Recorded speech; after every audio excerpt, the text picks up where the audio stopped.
Vou chutar por que que o povo brasileiro busca muito ideias de esquerda.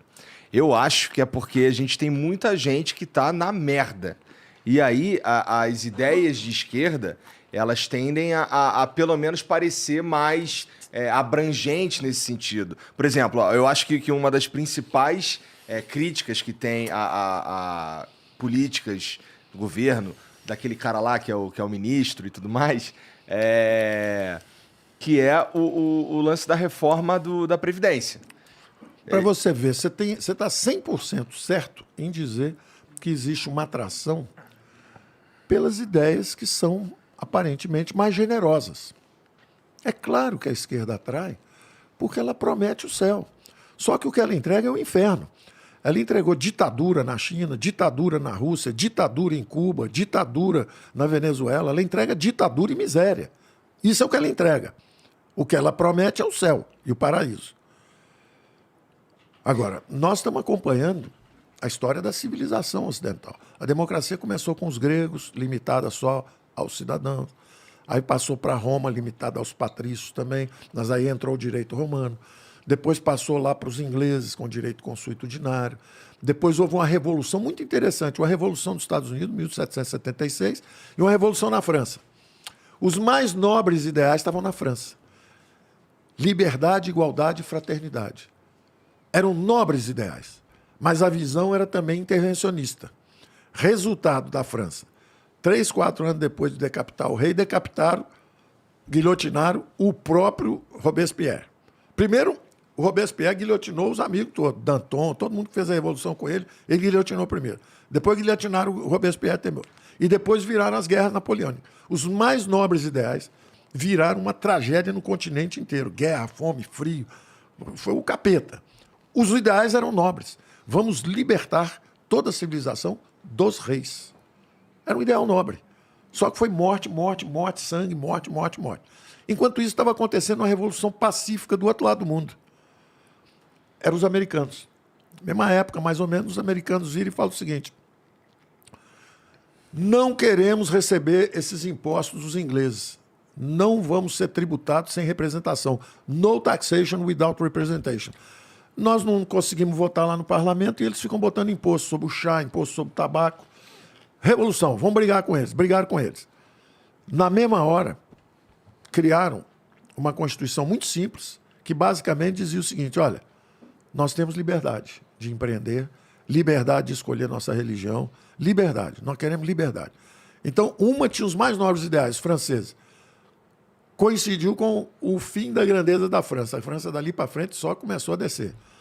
Depois apanhou lá na guerra 1870, a guerra franco-prússia, apanhou para a Prússia. Depois chamou o mundo inteiro para salvar quando os nazistas invadiram.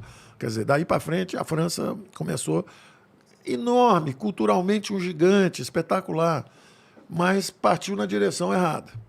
Os americanos, ao contrário, viraram a maior potência do mundo. Tem um livro, Kenneth Maxwell, um brasilianista também, falando sobre os americanos. Na mesma época, nós aqui também sonhamos com a liberdade. Tiradentes. Então ele tem um livro chamado, é um brasilianista, tem um livro chamado O Livrinho de Tiradentes. Chama O Livro de Tiradentes.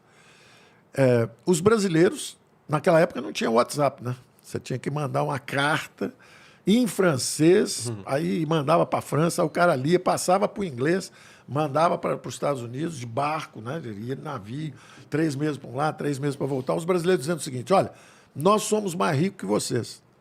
Vocês têm tabaco, nós temos ouro. Vocês lutam contra a maior potência, não era ainda, mas seria logo depois, os ingleses. Nós lutamos contra os portugueses, é mais simples. Ou seja, nós devemos ganhar deles, podemos ajudar vocês a em cima ganhar deles. Vamos juntar as Américas, o grande continente da liberdade.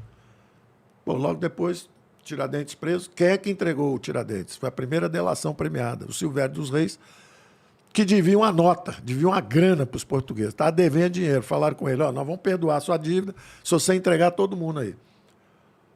O traidor traiu Tiradentes, traiu todo mundo, enforcaram, esquartejaram, e o Brasil continuou sem conseguir a liberdade econômica.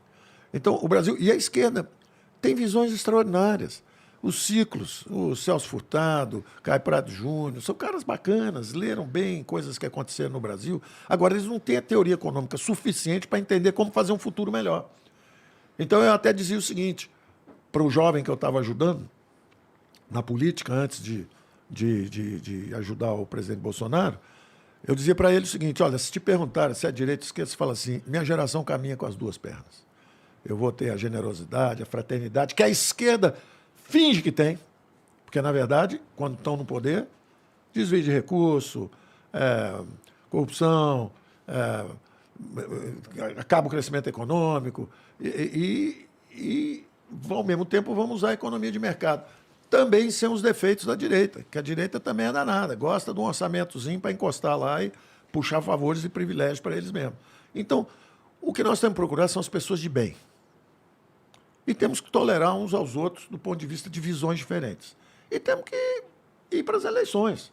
Uhum. Agora, um país que teve 30 anos seguidos de esquerda no comando, pelo amor de Deus, dá para ser tolerante, ter um pouco de paciência com um governo que, em 4 anos, teve que enfrentar 2 anos e meio de Covid. Dá para, pelo menos, ser justo. Pelo menos ser justo conosco.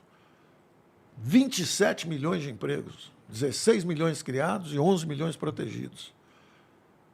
PIB crescendo 4,5% ano passado e 3% esse ano. E vai crescer de novo o ano que vem. Inflação mais baixa que nos Estados Unidos, que é na Alemanha. Nunca viram isso. Ninguém nunca viu isso. Dá para ser justo conosco?